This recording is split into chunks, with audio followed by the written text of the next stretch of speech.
Thank you. I wish to provide the Senate with some early reflections on the finding of the Royal Commission into Defence and Veteran Suicide. These are early reflections. Members would know that I'm a proud legatee of Legacy, and Legacy has dedicated itself to supporting veterans' families for over 100 years. I joined them after a short sojourn in the shadow of the Hindu Kush myself, and that time reinforced the importance of family to the veterans and veterans' communities and those currently serving. Legacy's issued an open letter calling for implementation of all the recommendations, especially Recommendation 122, which seeks to create a new statutory authority to supervise the implementation of the remaining recommendations. I wish to associate myself with that open letter and its calls to action, not only as a legatee but also as a veteran. I also wish to put on the record my congratulations for Senator Lambie and my acknowledgement that she fought very hard for this Royal Commission, and she did so on behalf of families, and she should be rightly acknowledged for her great work.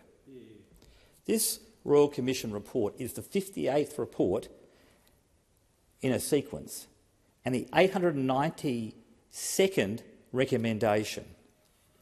It represents or lays out before us an utter failure of Defence to implement change. An utter failure.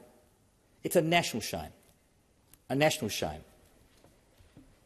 In fact, the Commissioners had so little confidence in Defence being able to implement their own recommendations, they recommend a statutory authority to oversee it. That's a tombstone, a totem of the failure of Defence. Some things I'm considering. This parliament should seriously consider a national apology to veterans in the defence community. We should think about, when we're dealing with veterans' entitlements, of reversing the burden of proof, so that when you apply or make a claim, the process is not so truncated that it adds to the trauma. It's something I've fought for and continue to fight for paramedics in South Australia. We need to find ways to ensure cultural change in Defence. That may mean changing the way we deliver leadership training. Senator Lambie has indicated that perhaps ADFA and its place in the defence establishment should be reviewed. I'm open to that suggestion. We should also think about the allocation of honours and awards to senior defence officers. They can't keep receiving honours simply for their service whilst a national shame is occurring in the background. It is a scar on our body politic.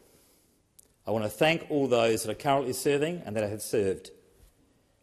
My thoughts and prayers are with the families of those who were hurt as a consequence of Defence neglect.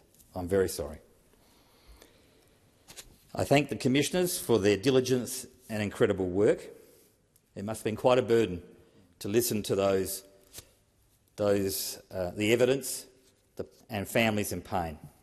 We have a moral obligation to care for veterans and their families in need. Now is the time to steel ourselves and work hard to build a better future for those in our defence forces, for those that are currently serving and those serving in the future.